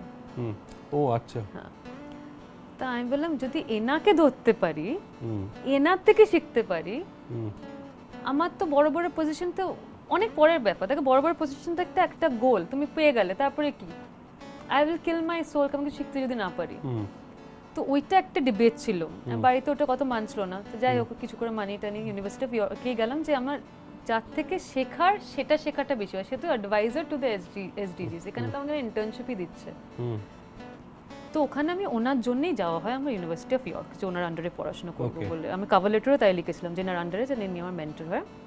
So then I went there and I started under him. And কতদিন ছিলে বাইরে? বাইরে তো অনেক বছর ছিলাম, কলেজ ছিল আমাদের, আমার মাস্টার ডিগ্রি। ওটা আবার বাইরে দেখো আর একটা মজার ব্যাপার, এখানে করলাম বিকম, ওখানে করলাম এমএসসি। আচ্ছা, হ্যাঁ, এটা করতে পারো যদি তোমার ওই টেকনিক্যাল নোহা হয়, বিজনেস ম্যানেজমেন্টটা সাইডে পড়ায়। আচ্ছা, so it's a very like a diverse way of studying, right? CSR falls under না, সো সিএসআর ফলস আন্ডার তাও কমার্সই হবে মোটামুটি, কিন্তু environmental management, CSR and environmental management is the whole course. Environmental management তো তোমার কার্বন হটস্পটস এইসবে চলে যাচ্ছ, তো টেকনিক্যাল নোহা ওর জন্য একটা এমএসসি হয়ে যাচ্ছে, তুমি এমিশনস ম্যাপ করছো। কার্বন হটস্পট থেকে আমার মনে হলো হোয়াট ইজ কার্বন হটস্পট? মানে কার্বন নিউট্রালিটিটা কি খুব শুনি আমরা আজকাল। ফার্স্ট হচ্ছে হোয়াট ইজ কার্বন, তাহলে কেন এটা একটা বাজে টার্ম হয়ে গেছে। এবার বুঝতে হবে যে দুটো জিনিস, অনেকে তোমার কার্বন নিউট্রালিটি তো মানে হচ্ছে যে যতটা তুমি কার্বন এমিট করছো যে কোনো অ্যাক্টিভিটিতে, অতটাই তুমি অফসেট করছো। ঠিক আছে, অফসেট করছো বোঝাতে? অফসেট মানে ভাবো আমি প্লেনে করে গেলাম, ঠিক আছে, একটা খুব মানে ইজি এক্সাম্পল দিচ্ছি, প্লেনে করে কোথাও গেলাম, তাতে একটা কার্বন এমিশন, আমার কার্বন ফুটপ্রিন্ট হলো, ঠিক আছে, প্লেনটার ইয়েটা। আমি একটা জায়গায় একটা জঙ্গলে 1000টা গাছ লাগিয়ে দিলাম, at some point it'll get absorbed and there's a full scientific way of getting that done. ওটাতে ঢুকছি না, then it'll become too technical. এবার যেহেতু আমি এটা করে দিলাম, এটা কার্বন অফসেট হয়ে গেল। আচ্ছা আচ্ছা, মানে যতটা আমি করলাম তত এমিশন করলাম অতটা আমি আবার একটা রিকভার সিঙ্ক করলাম। বানিয়ে দিলাম। But that's to me is not sustainable way of doing it. We should stop first of all emitting that much. যে আমাদের কত তুমি অফসেট করবে, রাইট? তো ওইটা থ্রু থেকে হয়ে যায় কার্বন নিউট্রালিটি, ঠিক আছে। আর কার্বন যেটা বলে কার্বন জিরো ফুটপ্রিন্ট, মানে তোমার ফুটপ্রিন্টটাকে কমাতে শুরু করো, তো reduce your carbon footprint is the advice. CSR যদি কেউ পড়তে চায় তাহলে কোথায় কোথায় পড়তে পারে? এখন অনেক অপশনস হয়ে গেছে। আই থিঙ্ক কোথায় কোথায় পড়তে পারে থেকে বড় অ্যাডভাইস, মানে আমাকে যদি তুমি জিজ্ঞাসা করো, হবে হচ্ছে যে তুমি যেটাই নেবে, তুমি সে সিএসআরই হোক, যদি এনভায়রনমেন্টের উপরে কিছু একটা করতে চাও, যেটাই করবে, মনোমান্যায়িক ফোকাস, মানে উইদাউট এনি ডিস্ট্রাকশনস। লাইফে ডিস্ট্রাকশনস তো অনেক, আর তুমি যখন কলেজেও যাবে দেখবে অনেক রকমের কোর্সেস উঠে দাঁড়াবে। যখন তুমি একটা কিছু পড়ছো, অনেক কিছু আসে, তো তুমি ওটা if you put your heart in it, you meditate every day 5 minutes and ask yourself আমি কি এটাই পড়বো, আমি শিওর নাকি এটা এখন বেশি পছন্দ হচ্ছে বলে যে আমি I should jump in it, তা নয়। কিছুদিন দাঁড়াও, ড্যাবল, তারপরে পড়ো, কারণ এখন তোমার world has opened up so much না, যে তুমি অনেক কিছু পড়তে পারো বিদেশে কেন, এখানে তোমার ইন্ডিয়াতেই অনেক ভালো ভালো ইউনিভার্সিটি। আমার ফেভারিট যেহেতু টেস্ট, আমি বারবার টেস্ট করি, but I think there so many organizations যেখানে তুমি এগুলো পড়াশোনা শিখতে পারছো, আর প্লাস তুমি হয়তো এমবিএ করতে করতে এগুলো করতে পারছো অ্যাজ অ্যান অ্যাডিশনাল কোর্সেস। তো যদি কেউ চায়, আর আমি এটাও বলবো যে কলেজ আর এটার মাঝখানে একটা নিতে, তোমার যখন তুমি কলেজ থেকে গ্র্যাজুয়েশন করছো, তোমার 3rd ইয়ারের পরে একটা ইন্টার্নশিপ করো। ইন্টার্নশিপ হ্যাঁ, ফ্রিতে করো, লোকে যদি টাকা না দেয়, কারণ অনেক স্টুডেন্টরা বলে টাকা দেয় না, কাজ করায়, তুমি জানোটাই কি। I am not saying that I am encouraging free internship. যদি তোমার মিডিয়াতে যেটা অনেক হয়, তাদেরকে অনেক খাটানো হয়, ঠিক আছে, সেখানে তো অনেক কাজ, যেখানে স্কিল সেটটা সেই সময় দরকার না, তুমি আস্তে আস্তে শেখো। তুমি তো ভ্যালুটা অ্যাড করার আগে জিজ্ঞেস করছো আমি কি পাবো, ওই অ্যাটিটিউডটা হবে না। বড় বড় লোকের সাথে কাজ করো, বল আমি তোমার হয়ে যাবো, এক্সিকিউটিভ অ্যাসিস্ট্যান্ট হবো, যা কাজ আছে, ইমেল সর্টিং আউট করা, ফোন মেসেজ সর্ট আউট করা, এই করতে গিয়ে তুমি যত শিখে ফেলবে, by the time you go and study something, whether it's CSR, environment or business, you are miles ahead of anybody around. Right, এটা আমি আমার নিজের এক্সপিরিয়েন্স থেকে বলি, কেন যখন আমি কোরাডোর সাথে দেখা, ডক্টর কোরাডো টোপি, যার জন্য আমি বললাম ইউনিভার্সিটিতে আমি গেলাম, the reason also he loved me, I feel, and today, by the way, Dr. Corrado Topi is not only just my mentor, he's also my business partner. Oh, really? Yeah. Acha. So the business that I run since 2017, 2018, he is my co-founder. Oh, co-founder. Co-founder, yeah. And he stays in Rome. From there, he takes care of that side. I take care of this part of the world. Still, CSR, sustainability, mapping, air quality analysis, etc., etc. But এটা তখনই সম্ভব হয়েছে, এক তো আমি এখন যেখানেই আছি সেটা ওনার জন্য, কারণ ওনার থেকে আমি এত কিছু শিখেছি, অনেকের জন্য মাঝখানে, মিস সাহানি বলো, মিস্টার ভার্গিস বলো, অনেক আছে। প্লাস এই যে তুমি যে হাতটা দিয়ে বলে দিলে যে স্যার আমি কিছু কাজ দিন আমি করে দেবো, they are also very happy to give you, আর সে তো তোমার পাস্টটাও দেখছে। Doctor Corrado has seen my past. আমার মনে আছে আমার ফার্স্ট ডেতে, তো আমাদের মনে ওরা পড়ে না, বিদেশে অ্যাটলিস্ট আমার ইউনিভার্সিটিতে তোমাকে মানে তুমি ওর ব্যাপারে যত জানো তার থেকে অনেক বেশি ওরা তোমাকে চেনে। First day he call me up and he said like you're one day late in the university but I heard you have done this very interesting, যেটা তুমি মাইক্রো ফাইন্যান্স নিয়ে করেছো Karnataka, explain. Wow. And I was like, wait, what? And it's Dr. Corrado Toby. For me, he's a very big name. And it's like, আমার ইন্ডাস্ট্রিতে সে একটা জানো মানো একটা বিশাল বড় জায়গায় থাকে। তো I thought, okay, fine. সে যখন জানে তখন আমার আরো করা উচিত। So see, it reciprocates. So আমি বলবো যেটাই তুমি পড়ো, সে তুমি, even if you want to become a influencer, I still feel like এখন সবকিছুতে কম্পিটিশন তো অনেক বেশি, সব থেকে আগে একটু দেখে নাও, শিখে নাও, নিজের ফ্ল্যাটটা তো এমনিই আনবে পরে। বাট কাউকে একটা free apprenticeship or internship is very important. সে তুমি এমনি ভ্যালু দিলে সে এমনি তোমার রেমিউনারেশন দেবে, but don't run after that. তার অনেকটা পরে আসছে তোমার ইউনিভার্সিটি চুজে। রাইট। এখন এই মুহূর্তে দাঁড়িয়ে as you said the world has opened up even more. So CSR, like, you know, we are very eager to know it. If you niye porte chahe, is it India or is it some other country that gives you the best opportunities on this subject? Good question. I would think abroad. Abroad where? I would still say Europe. Okay. Yeah. So Europe, UK. Anywhere. Because is it because the governing bodies like UN and all are much more active? No. Why am I saying this? It's because the faculty is very experienced in this field. তারা corporate জগৎ থেকেই এসেছে। তারা শুধু তো পড়াশোনা করাচ্ছে না, তারা থিওরিটা তোমায় শেখাচ্ছে না, শুধু তোমাকে শেখাচ্ছে যেটা ওরা এক্সিকিউট করে এসেছে। They have come here to serve the students of the next generation to study this. As you're a budding entrepreneur, you are in the field of CSR and it's a very niche subject. So our first question to you would be, this is like we hear it all the time, this is new India as they say. You know, they believe in this new India. You have seen the CSR world when 10 years before? 12 years before, and you are experiencing the new CSR world of New India. How has the government succeeded or maybe, you know, helped opening up the pathways to achieve success in this field? I would say, sitting today after the elections, yet I would say that a lot had to go for the government before. Right. They were the one who mandated it. You had Sachin Pilot that time at the realm, যেটাকে execute করা হয় সেই সময়। এটা হয়েছিল, এটা আমার জন্য একটা বড় ছিল, সেখানে ওই পেপারটা নিয়ে এসে আমি বাড়িতে আর্গিউ করতে পেরেছিলাম যে দেখো এখন তোমাদেরই গভর্নমেন্ট এটাকে ম্যান্ডেটরি করেছে 2%টাকে। আচ্ছা, সেটা আই থিঙ্ক 2012 এ করেছিল, 11 বা 12 এ করেছিল।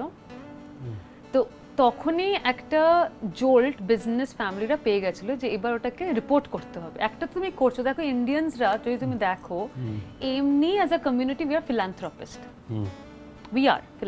তুমি বাড়িতেও দেখবে তোমার মা বাবা বাড়িতে যারা তোমার হেল্প থাকে তাদের বাড়ির লোকের জন্য অনেক কিছু করে। সো উই লাইক, আমি ইন্ডিভিজুয়াল মেন্টালিটি বলছি, বড় বড় business টাটাস বিল্লাস, they have always been big philanthropists, they have done really great work, but never necessarily on a CSR aspect. Medium size companies আর যারা অতটাও বড় না তারা অতটা ইনভেস্ট করেছে, বা বড় কোম্পানিজরা তো অন্য ব্যাপার। So I would say the government bringing that scheme at least woke people up. At the same time it was a very open-ended bill, very open-ended, যেখানে তুমি যদি PM ট্রাস্ট ফান্ডেও দাও সেটাও CSR। তো যেখানে তুমি অনেক মানে প্যারামিটারসগুলো এতটাই ওপেন যে তুমি ভাবো তুমি আমাকে দিলে, ঠিক আছে, আর আমি তোমার বাড়ির মেয়ে, তুমি আমাকে দিলে, আমি টাকাটা কোথাও খরচা করছি, আমি দেখাচ্ছি আমি স্কুল করি, স্কুলটা পরে বিজনেস হিসেবে রান করছে, সেই সময় মনিটরিংটা ছিল না, যেটা এখন হচ্ছে। আচ্ছা, হতে পারে সেটা খুব নতুন ছিল বলে। So I would say that the government that time brought in that, it was a very right call একটু মানে ইকুইটিটা ডিসকাস করার জন্য, সবার ইকুইটিটা। একটা ফ্যাক্টরি যেখানে তোমার একটা সিমেন্ট ফ্যাক্টরি ভাব ধরছি, সেটার আশেপাশে যা হচ্ছে it may not affect you directly bottom line but it does through তোমার employee engagement তো যখন তুমি তাদের লেবার এন্ড তাদের এমপ্লয়িজদের আর তার এনভায়রনমেন্টের ব্যাপারটা খেয়াল রাখছো এমনি তোমার একটা এমন পরিস্থিতি হয়ে যাচ্ছে ফ্যাক্টরিতে they know they are taken care of productivity also goes up plus এটা তোমার একটা mentality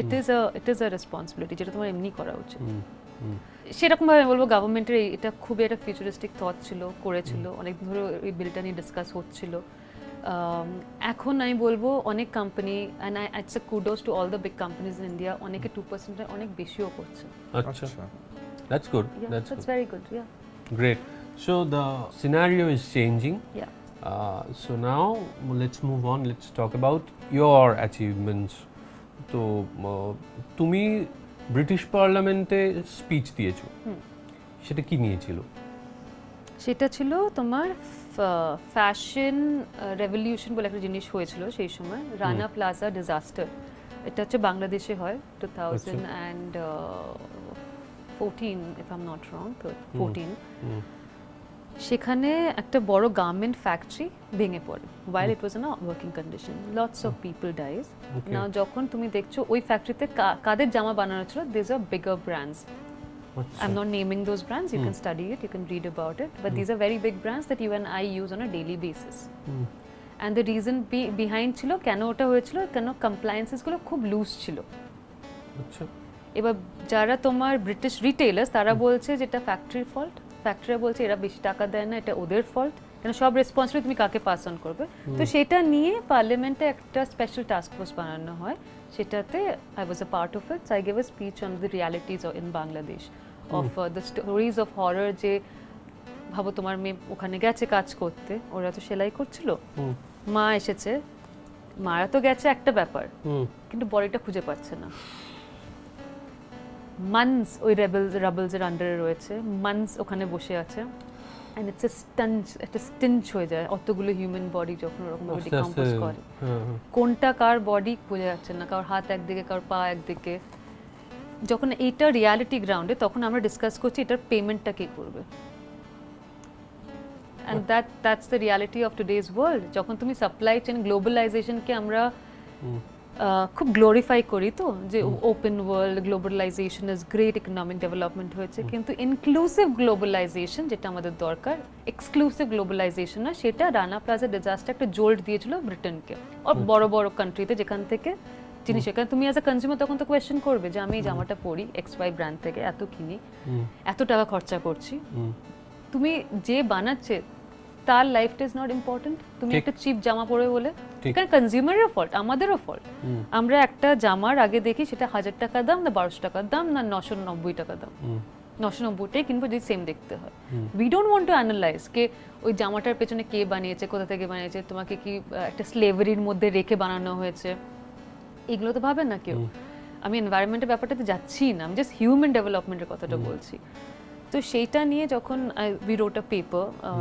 used to work under DFID বলে একটা organisation department of international trade and তোমার UK তে government agency so they give a fund that time for this projects only যত supply chain ছিল Cambodia Bangladesh এই দুটোই আমার এরিয়া ছিল বেশি কম্বোডিয়া বাংলাদেশ থাইল্যান্ড তো ওখানে তোমার গ্রাউন্ড রিয়ালিটিস তো স্পিচটা তখন ছিল about who shares the blame of this disaster and how to rectify it such disasters do not happen again so I think that was one of my achievements এর থেকে বড় কথা হবে যে I learned a lot through that while seeing the ground realities এক সপ্তাহ বাদে when you fly in and you go to the parliament একদিকে তো বুকে খুশি হচ্ছে যে পার্লামেন্টে গিয়ে হয় না বাঙালি প্যারেন্টসটা থেকে বলে বাবা এমন কোচেন ব্রিটিশ পার্লামেন্ট থেকে ফিরেছে now you're walking in the British parliament it's like wait actually but jokes apart you're actually listening to the MPs there and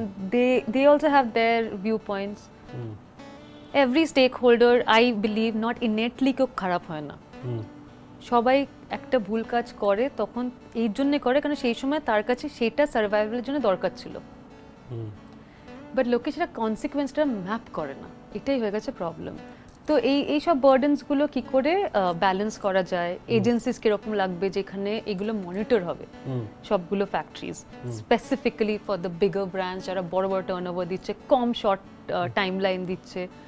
তো সেটা নিয়ে আমাদের স্পিচটা ছিল। And that was a moment that I'll always remember, you know. I'll always remember. Have you ever worked in collaboration with the UN? As a consultant, yes. As a consultant. UN yes, consultant. Yeah, UN consultant. And what were your like subject, like your work on? Environment. Mostly it was environment. Waste নিয়ে কাজ করেছিলাম, ইন্দোনেশিয়ার projects ছিল। Water নিয়ে কাজ করেছিলাম। We are now working একটা তোমার উজবেকিস্তানের প্রজেক্টে regarding parks, green cover parks for both. তোমার একটা তো কভার হয়ে গেল, আর একটা হচ্ছে multipurpose utility of residents around. আচ্ছা, সো ওটাও আছে। So there many projects, mostly company হিসেবেই আমরা নিই, মানে the company that I run call Houses global.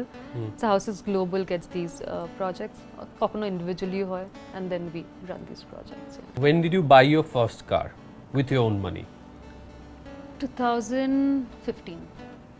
What car was it? Mercedes E-Class. But you worked in BMW mostly. Then I didn't work in BMW. আমার Mentor, mentor was mentor. BMW তে কাজ তো করেছিলেন। আমি Why Mercedes, not ছোট a থেকে আমার BMW? Mercedes খুব পছন্দ। যখন বড় কালো গাড়ি দেখতাম আমার খুব ভালো লাগতো। আমি তোমাকে বলেওছি আগে, মনে হয় একবার, আমি পাইলট হতে চেয়েছিলাম। Oh, you wanted to, pilot. ছোটবেলা একদম, ক্লাস 8-9 এ বলছি। একটা বড় গাড়ি চালাতে আমার খুব ভালো লাগে। Oh, আচ্ছা। এটা You love to drive. I don't drive because I'm so highly dyslexic. আমার বাড়ির লোক বলে দিয়েছে আমি কোথাও গাড়িতে ঢোকাতে পারি না। হ্যাঁ, রাত্রিবেলা কাউকে নিয়ে আসতে হলে ওইসব পারি, but in traffic I have a problem with dyslexia. But you love to travel in a big black sedan. Yeah, black sedan. এখন একটু SUV এর দিকে যাচ্ছি, but এখন একটু, হ্যাঁ, তো ওর জন্য যখন প্রথম গাড়ি কিনবই, বাড়িতে এসে কিনছি। But I have some like এটা থেকে তোমার এই কথাটা থেকে I have this curiosity, মানে to understand, to think, you know, I'm sure some of our viewers may also have this question: should a car or a house be looked at as an achievement? Super. No, not at all. Not at all. Achievement is very personal. Mercedes কেনাটা is not an achievement. Mercedes নিজের টাকায় কিনেছি, বসে ভালো লাগলো, 4 দিন ঘুরলাম, আমি কোথায় আর ঘুরি, গাড়িটা আমার কাছে নেই, আমি হায়দ্রাবাদ থেকে, গাড়িটা কলকাতায়।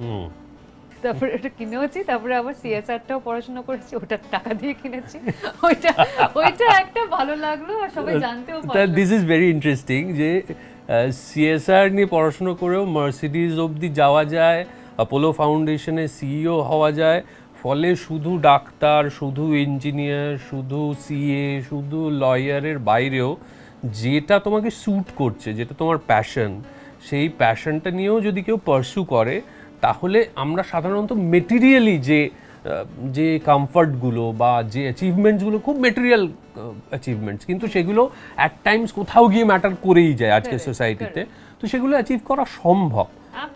সো কেউ যদি মানে এই জার্নি এখনো অবধি যেটা পেয়েছি, কেউ যদি 10th স্ট্যান্ডার্ডে বাজে রেজাল্ট করে তার জীবন শেষ নয়। কেউ যদি তারপরে কমার্স নিয়ে পড়াশুনো করে তার মানে এই নয় সে শুধু অ্যাকাউন্টেন্টই হবে। কেউ যদি তার বাইরে ইভেন হিউম্যানিটিস নিয়েও পড়ে তার মানে তার জীবন শেষ নয়। এখন পৃথিবীতে the world has changed completely, তার মানে তার জীবনে অনেক রকম সুযোগ আছে যেগুলো সে জাস্ট তোমার কথা শুনে যেটা মনে হচ্ছে আমার বারবার, যে তোমাকে নিজের প্যাশনটাকে আইডেন্টিফাই করতে হবে, পারসু করতে হবে, এবং মানে জাস্ট গো ফর ইট। তাহলে মানে অ্যাচিভমেন্টসের সঙ্গে তুমি এক্স্যাক্টলি কি নিয়ে পড়েছো বা কি জেনে এসছো ডাজন্ট ম্যাটার। আর এই এনজয়মেন্টটাও আসে প্রসেসটাতে, যেটা তুমি জিজ্ঞাসা করলে যে মার্সিডিজটা কেনাটা কি অ্যাচিভমেন্ট, ওটা কেনাটা অ্যাচিভমেন্ট না, এই যে প্রসেস দিয়ে গেল, এতগুলো এক্সপিরিয়েন্স হলো, যেটা চেয়েছি সেটাই পড়াশোনা করলাম, জিনিসগুলো তো ইভলভ হচ্ছে, এই প্রসেসটা যে এনজয়মেন্ট আছে সেটা এনজয় করা শেখো। Exactly, you are a woman. এবং আমরা সারাক্ষণ শুনে যাচ্ছি উইমেন এম্পাওয়ারমেন্ট, ফেমিনিজম, এইগুলোর বিষয়ে তোমার টেক কি? আমার কোয়েশ্চেন তোমাদের কাছে হচ্ছে, are you a feminist? I am a believer of cognitive feminism. What is that? Cognitive feminism is intelligence, intellectual জায়গা থেকে, not যে মানে একটা মেয়েকে ফুটবলেও ভালো হতে হবে এটা ছেলের এগেইনস্টে। মানে it's only when it's coming to your cognitive senses there should be feminism. Like intellectually a girl and a man can be same, physical attributes er dik theke they are different, and it's obvious that a girl will lose in a sprint if ajkal ka dine jeta mainly dekha jay, and I am very vocal about it and I am very openly I say this, I am very against someone who's changing genders, or like who's having a pronoun of a she or someone, even if biologically that's a male, is running in a women's sport. Right. Or swimming in a women's sport. Right. Women will never win against that. Right. That's very unfair. Right. So I'm a believer of cognitive feminism. So what is your take on I would say we all are feminists. At least everybody in this room are. Because we are inclusive people. I'm an inclusive person. Ajkal ka dine use hoy feminism. It's a very extremist viewpoint থেকে কোয়েশ্চেনটা করা হয় বা কোয়েশ্চেনটা নিয়ে discuss করা হয়, which makes no sense to me. Feminism মানেটা কি? মানে it's a equal place, right, and equal rights. সেটা তো আছে, সবার বাড়িতে হয়তো নেই, সেটা চেঞ্জ করতে হবে। বাট ফেমিনিজম মানে এটাও নয় যে আমি রাস্তায় বেরিয়ে পড়লাম, লট অফ পিপল এটা বলে, আমি শুনেছি, and I wire every kind of clothes. I am not a very conservative person. আমি শাড়ি সালোয়ারও পরি কাজে, আমি পার্টিতেও যাচ্ছি, আমি সবই করছি। Learn where to wear what. Very important. You come from a culture, and I'm not just saying from cultural perspective, it's the environmental. Respect the people. Tara to used to know dekhe. Tomar ব্যাপারটা না, it's not about being judged. It's not about like ও কি পড়েছে এটা, কারণ you're giving like a shock to their system. I am not even saying you're inviting trouble and all. সেটা তোমার responsibility নয়, সেটা তোমার সেফই থাকার কথা। আমার হচ্ছে যে তুমি এটা রেসপেক্ট করলে না কেন? তুমি দাদু দিদাকে এইসব দেখেছে? Slowly introduce them to all of this. Ask them that question, are you comfortable me wearing this? সেই রেসপেক্টটা কোথায় হারিয়ে গেল? আমার এইগুলো জায়গায় আমার প্রবলেম আছে। আবার যারা বেশি এক্সট্রিম হয়ে যায়, maybe you get a lot of feminism কোথাও গিয়ে না, মানে ফেমিনিস্ট মানে ওইটা এসে যায় যে hatred against men. Correct. That becomes the definition. এটা কেন বলো তো? আমাকে একটা খুব ভালো দুদিন আগে একটা ফ্রেন্ডের সাথে দেখা হয়েছিল। He told me a fact that I did not know. আইনস্টাইনের যে ওয়াইফ, আইনস্টাইনের থিসিস লিখতো। আচ্ছা, ঠিক আছে, আইনস্টাইনের বেশিরভাগ থিসিসই সে লিখতো। তার বউয়ের নাম জানো? আমরা কেউ জানি না। বাট আইনস্টাইন হওয়ার পেছনে অনেকটা রোল তার বউয়ের ছিল। তো হিস্ট্রিতে এরকম হয়েছে, বারবার হয়ে এসেছে অনেক পপুলেশনে, যেখানে যারা উমেন, যারা তোমায় সাপোর্ট করছে, আগে ওর জন্য বলতো behind every successful man there is a woman. I believe behind every successful woman there is many men, not just one. আর বাবা বলো, ভাই বলো, বর বলো, everybody, they were not supporting me. এতটা তো আমি কনফিডেন্টলি এগাতে পারতাম, ওদেরকে ছেড়ে দিতে হতো। তো I think that has put this thing বারবার করে সবার মাথায় যে অল মেন আর সেম। ওর জন্য এটা ম্যান হেট্রেড হয়ে গেছে। মানে আমি দেখেছি অনেক ছেলেরা, আমার যারা ফ্রেন্ড বলো, ভাই বলো, সবাই আমাকে বলে যে এবার আমি একটা শুরু করবো, save mains reputation, go masculinity. So it's দুটো এক্সট্রিমই আর ভালো নয়, দুটোই। তোমার যেটা প্রবলেম হচ্ছে মেয়েদের, এখনো মেয়েদেরকে চেয়ে নিতে হয়। ছেলেরা যেন অ্যাজিউমড ওরা সবই পাবে। এখনো অনেক বাড়িতেই নিয়ম আছে যে আগে ছেলেরা খাবে তারপর মেয়েরা খাবে। আমার বাড়িতে নেই, আমি জানি না, এখন সেটা অনেক জায়গাতেই আর নেই। তবে এটা ঠিক, যেমন মানে শুধু মানে ছেলেরা আগে খাবে নয়, বেস্ট যে মাছের টুকরোটা বা মাটনের বেশি পিস, এবং অনেক সময় দেখা যেত যে যতক্ষণে মায়েরা খেতে বসছেন লেফট ওভার্স রয়েছে, এবং কোথাও গিয়ে কোনো দিন হয়তো মাটন হয়েছে, এবং মিডল ক্লাস ফ্যামিলিতে হয়তো ওই প্রত্যেকের জন্য বেশি মাটন তো আনা যায়নি, কিন্তু যিনি মানে কি বলবো লিডিং ম্যান, তিনি হয়তো বলেছেন আরেকটু মাংস দাও তো। এবার সেই মাংসটা কোথাও গিয়ে কারোর থেকে তো কাটছে, দেখা যাচ্ছে বাড়ির যিনি রান্না করেছিলেন তার জন্য আর মাংসটা নেই, হয়তো ওই আলু ঝোল এসব দিয়ে, এবং তিনি সেটা খুব হ্যাপিলি করে ফেলছেন। এবং আমরা ট্যাগ করে দিয়েছিলাম, মায়েদের ক্ষেত্রে তো ভীষণভাবে একটা কথা তৈরি হয়ে গেছিল, সর্বং সহা জননী, মানে সবকিছু তিনি সহ্যই করে যাবেন, তার জীবন নেই, তার ব্যক্তিগত কোনো যাপন নেই, বিনোদন নেই, এন্টারটেইনমেন্ট নেই, সোশ্যাল লাইফ নেই, কিচ্ছু নেই।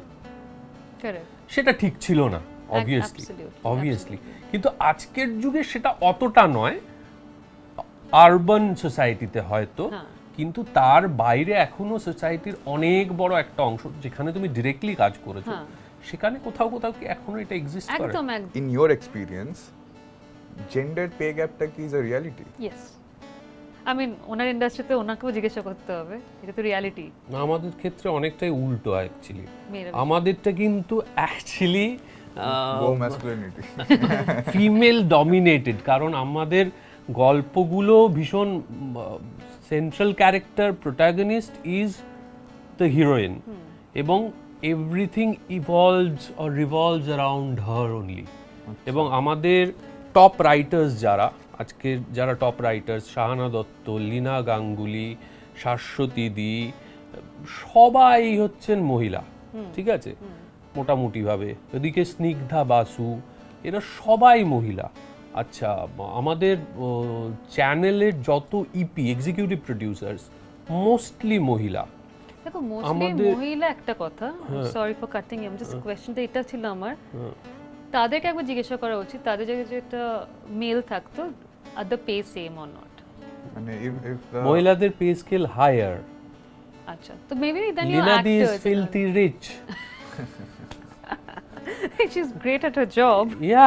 মানে সেটাতে ছেলেদের বেসিক্যালি টেলিভিশনে ছেলেদের খুব একটা নেই, কিন্তু আমরা বড় ওখানে আমরা হচ্ছি ডমিনেটেড কারণ মানে, এবং সিনসেও যদি তোমরা দেখো এপিসোডসেও গল্প, সেখানে স্ট্রং ক্যারেক্টার, ওটা হচ্ছে ওম্যান ভার্সেস ওম্যান মিডিয়াম, মানে সেখানে হিরোটাও যদি বৌমা শাশুড়ির মধ্যে শাশুড়ি বৌমা দুজনে, শ্বশুর কিন্তু জেনারেলি মিনমিনে একটা বলতে চায় অনেক সময়, তুমি চুপ করো তো এরকম গোছের একটা।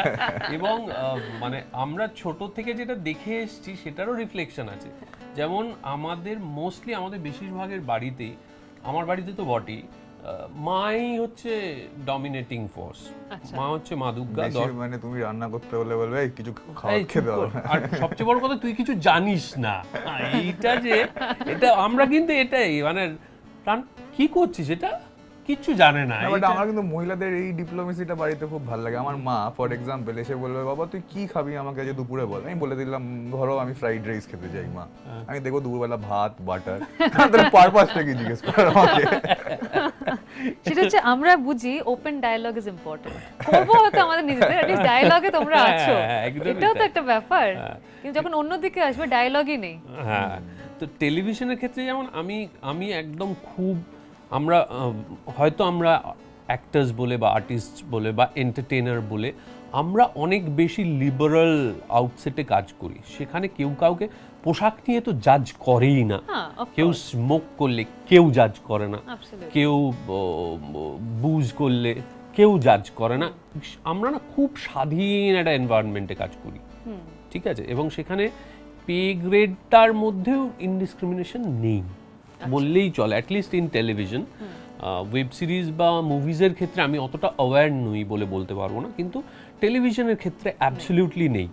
এবং আমি ওই কারণেই বললাম অ্যাবসলিউটলি নেই, এই কারণেই, কারণ যারা কাজগুলো করে তারা প্রত্যেকে এতটাই এফিশিয়েন্ট এবং পুরোটাই এফিশিয়েন্সির ওপর ডিপেন্ড করে, তুমি কতটা এফিশিয়েন্ট সেটার বেসিসে ইউ উইল গেট পেড। আর it's a very taxing job, ফলে সেখানে ওই ডিসক্রিমিনেট করতে গেলে লোক পাবে না, মানে যে ভালো কাজটা জানে প্রথমত তাকে তুমি ছেলে বা মেয়ে বলে কেউ জাজই করতে যাবে না। টিআরপি হচ্ছে আমাদের ভগবান এক অর্থে। তিনি কি বলছেন অন্বেষার লেখাটা ভালো, অরিত্রর লেখাটা ভালো না সৌরভের লেখাটা ভালো, যার লেখাটা ভালো সে বেশি প্রসপার করবে। তাহলে আমরা বলতে পারি এটা একটা ইন্ডাস্ট্রি রিলেটেড ইস্যু। কিছু কিছু ইন্ডাস্ট্রিতে হয়তো ভেরি গুড, এটা শুনে ভালো লাগলো, এটা নেই। আমার যত ফ্রেন্ডস আছে যারা অ্যাক্টার্স তারা বলে তাদেরটা আছে, যারা মুভিজ করে usually they are the movie stars, তো তারা বলে there is a gender pay ইকুইটিটা নেই। আর আমি বলবো বড় বড় পজিশনে এখন বড় corporates are very mindful about it, gaps are decreasing, বলবো না যে নেই, গ্যাপস আর সার্টেনলি ডিক্রিজিং বলবো। আর কিছু জায়গায় যেটাতে একদম এই প্রবলেমটা আছে সেটা হচ্ছে in the case of labours.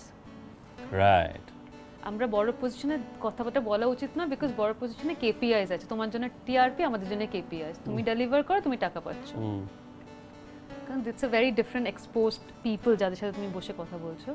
বা যখন তুমি লেবার্সে চলে যাচ্ছ, একটা মহিলা কিন্তু সবসময় কম্প্যাক্ট একটা লোকের থেকে, কথাটা হচ্ছে যে ওটা বালি সিমেন্টটা তুলছে, একটা ছেলে যতবার তুলে যেতে পারছে একটা মহিলা পাচ্ছে না, সেখানে আবার তোমার কগনিটিভ ফেমিনিজমও কাজ করছে না, right?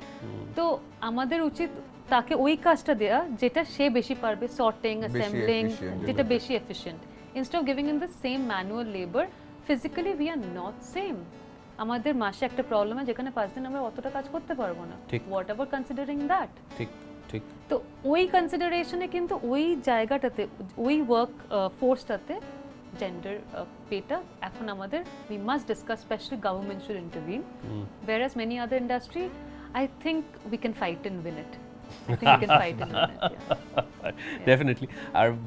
What do you think, what is your take on social media? মানে women empowerment এর বিভিন্ন রকমের কি বলবো ভিজুয়াল ইম্প্যাক্ট সোশ্যাল মিডিয়াতে আমরা দেখতে পাচ্ছি, সেটা নিয়ে তোমার what is your take on that? মানে এম্পাওয়ার্ড হতে গিয়ে বা কি বলবো, মানে মহিলাদের স্বাধীনতার ওপর বেস করে আমরা ইনস্টাগ্রাম রিলসে বেশ কিছু ভিজুয়ালস এখন দেখতে পাচ্ছি। হ্যাঁ, আমার পাশের বাড়ির মেয়েটিকে আমি যেভাবে দেখে এসেছি তার জীবনযাপনে, সেটার সম্পূর্ণ অন্যরকম একটা চেহারা তার আমি ইনস্টাগ্রামে দেখতে পাচ্ছি। তো এটাও কি এম্পাওয়ারমেন্ট? এই যে পোশাকের ক্ষেত্রে তার মডার্ন হয়ে যাওয়া বা কিছু কিছু ক্ষেত্রে সেন্সুয়াস হওয়ার একটা চেষ্টা করা, সেটাও কি তুমি এম্পাওয়ারমেন্ট হিসেবে কনসিডার করো? সো দেখো, এখানে আমি এটাকে 3 ভাগে ভাগ করব। এক হচ্ছে সোশ্যাল মিডিয়াটা কেউ ব্লগিং হিসেবে রাখে। আমার সোশ্যাল মিডিয়াতে যদি যাও ইনস্টাগ্রামে, তুমি দেখবে আমার যেগুলো ভালো লাগে আমার বক্তব্য রাখি। It's not for business or followers, আর আমার কাছে না এই সময়টা আছে। কেউ কেউ as a medium of expression use করে, রাইট? তো কেউ পোয়েট্রি লিখছে, তো কেউ স্টোরি লিখছে, তো কেউ ক্লোদিং এর জন্য ইয়ে করছে, তো কিছু না কিছু একটা এরকম চেঞ্জ হতে থাকে। আর কেউ কেউ দেখবে সোশ্যাল মিডিয়াতে দে ইউজ দ্য প্ল্যাটফর্ম, যেটা তুমি বলে সেন্সুয়াল ব্যাপারটা, এক্সপ্রেশন অফ ইয়োর সেক্সুয়ালিটি। এইটা খারাপ ভালোটা আই এম নোবডি টু জাজ, কিন্তু প্ল্যাটফর্মে একটা ব্যাপার যেটা আমি দেখছি বা আমার মনে হচ্ছে যে দেয়ার ওয়াজ আ লট অফ একটা রিপ্রেশন ছিল, যে একটা ছেলেকে দেখে সে ছেলেটা কিন্তু তার বন্ধু বান্ধবের সাথে সেক্স, গার্লস এইসব কথা বলে এসেছে সারাক্ষণ। মেয়েরাও বলে এসেছে, এখন ছেলে মেয়েরা বলছে, বাট ডিফারেন্ট জেন্ডার্সরা গল্প করে। It's important to speak, the more we are free about it, তত আমাদের রেজিস্ট্যান্সটা লাগে না, তত সোসাইটি বেটার হয়। অ্যাট দ্য সেম টাইম যতটা এটা ভালো যে তুমি তোমার সেক্সুয়ালিটি ওখানে প্রজেক্ট করছো, expression of sexuality, not sexuality, expression of your sexuality project, ওটা যতটাই ঠিক আছে, গুড ফর ইউ, অতটাই এটাও মনে রাখতে হবে যে আশেপাশে যারা আছে, I am a person, trust me, I don't care if you জাজ মি। এই পডকাস্টে যদি কেউ hate comments 100 comes, it doesn't matter to me because I know who I am. কিছু ভুল হলে I'll rectify that. But that doesn't necessarily mean I'll continuously disrespect the people who are associated with me. আরেকটা আমার মনে হয় যে স্পেসেরও তো definition আছে।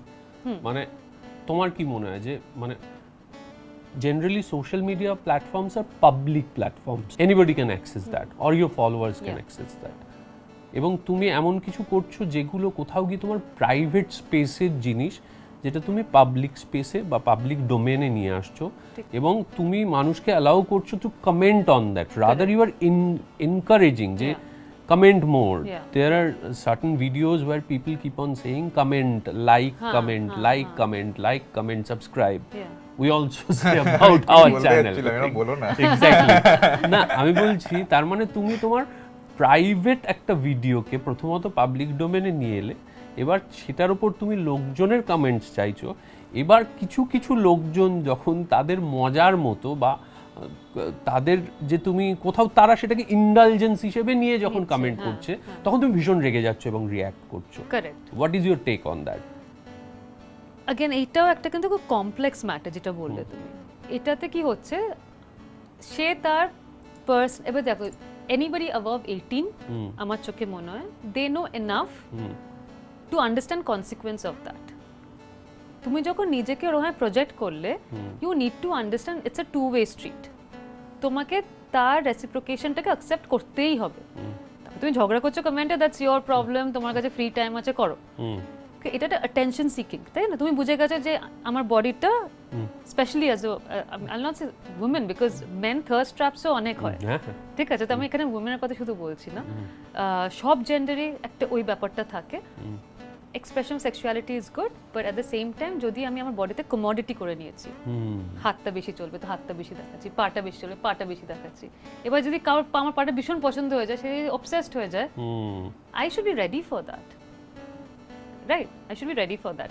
আই থিঙ্ক এটা ঠিক আছে, কিন্তু প্রবলেমটা করতে হয় লোকে সাইবার ক্রাইম বোঝে না।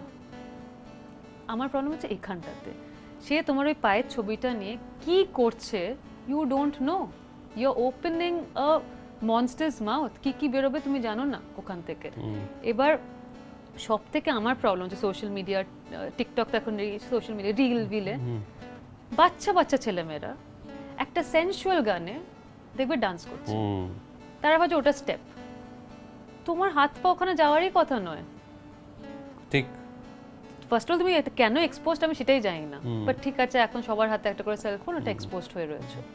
বাট এটা তো তোমার মাথায় এটাই ঘুরছে যে এই 10 জন লাইক করছে, স্কুলে গিয়ে দেখাবো আমার বেশি লাইক তোমার কম লাইক।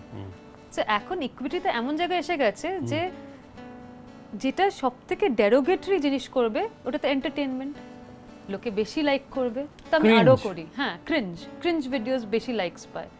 কজন আর মাইন্ডফুল ভিডিওস দেখে?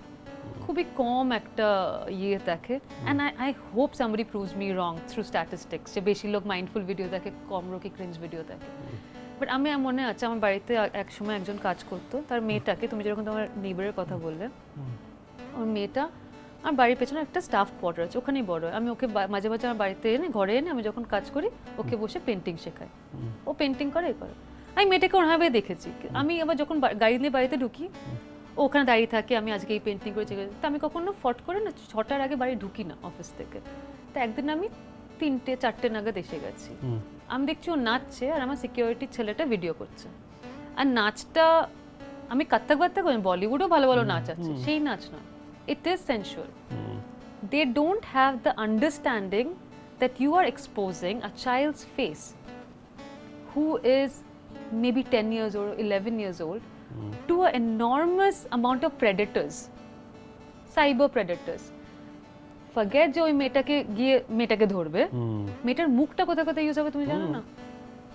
And this is also creating lot of hormonal dysfunction among the children. This is a study done. Okay. This is a study done. You can go and I'll send it to you guys. It's a great study. Have a read. যে এখন বাচ্চারা আগের দিনে আমাকে কে একটা বললো periods তাড়াতাড়ি শুরু হয়ে যায় মেয়েদের। আচ্ছা। আই ডোন্ট নো এটার পেছনে লজিকটা কতটা আছে।